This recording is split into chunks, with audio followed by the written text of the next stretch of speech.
बिस्मिल्लाहिर्रहमानिर्रहीम। अस्सलाम वालेकुम guys, welcome back to the student future channel.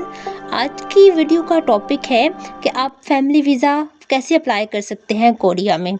तो हम बात करते हैं F3 वीज़ा की, जिसको स्पाउस वीज़ा या फैमिली वीज़ा भी कहा जाता है। तो ये जैसे मैंने पिछली वीडियोज़ में बताया था कि आप कोरिया में अगर आपके पास D2 वीज़ा है या आप बैचलर मास्टर या डॉक्टरल डिग्री पे हैं, अगर आपके पास D2 वीज़ा है, D2 3 D2 4, तो आप फैमिली वीज़ा के लिए अप्लाई कर सकते हैं। तो आज हम बात करेंगे कौन से डॉक्यूमेंट्स रिक्वायर्ड हैं F3 वीज़ा के लिए। तो स्टार्ट करते हैं, वीडियो को एंड तक देखिएगा। ओके, फर्स्ट ऑफ ऑल आपको वो डॉक्यूमेंट्स जो आपने कोरिया से रेडी करने हैं, हम उनकी बात कर लेते हैं। पहला डॉक्यूमेंट है लेटर ऑफ इन्विटेशन। सेकंड आपको चाहिए होगा लेटर ऑफ गारंटी। थर्ड आपको प्रोफेसर रिकमेंडेशन लेटर चाहिए होगा। इसके बाद आपको चाहिए फाइनेंशियल सपोर्ट डॉक्यूमेंट्स। इसमें आपकी बैंक स्टेटमेंट आ जाती है जो कम से कम 12 to 13 मिलियन होनी चाहिए कोरियन वॉन। ओके, तो 10 to 13 मिलियन कोरियन वॉन ये आपका हो जाता है तकरीबन। डिपेंड करता है आपकी स्कॉलरशिप पे, आपको कितना स्टिपेंड मिल रहा है। लेकिन मोस्टली जो स्टूडेंट्स हैं वो 1 साल के बाद इजीली अपनी फैमिली को इनवाइट कर सकते हैं, क्योंकि इनके पास इतनी बैंक स्टेटमेंट बन चुकी होती है।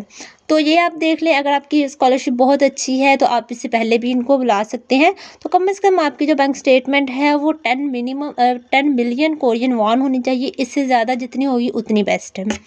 उसके बाद आपको हर साल टैक्स रिटर्न्स भी होते हैं, तो उसकी भी आप स्टेटमेंट साथ अटैच कर सकते हैं। हर साल के बाद आपको जो टैक्स रिटर्न होंगे, अब ये डिपेंड कर रहा होता है कि आप कितने ईयर्स बाद अपनी फैमिली को इनवाइट कर रहे हैं। अगर तो 1 ईयर की बात कर रहे हैं तो 1 ईयर का जो टैक्स रिटर्न है वो आप साथ अटैच कर दें, इंग्लिश और कोरियन दोनों में।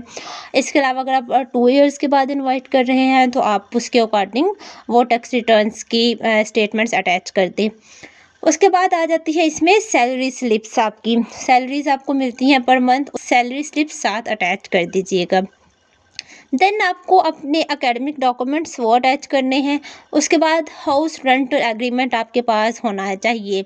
अब ये है कि आपको अपार्टमेंट बाय करना पड़ता है रेंट, इसके लिए आपको प्रॉपर एग्रीमेंट होता है आपका, और आपको जो लेटर मिलेगा वो आपने साथ अटैच करना है कि आप अपनी फैमिली को कहाँ पे उनकी रेजिडेंस प्लेस कौन सी होगी।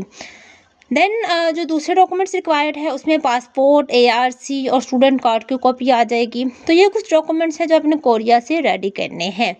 उसके बाद वो डॉक्यूमेंट जो आपको पाकिस्तान से रेडी करने हैं अपनी फैमिली एंड से, तो उसमें आ जाता है FRC family registration certificate, then marriage certificate, statement of purpose for dependent family visa.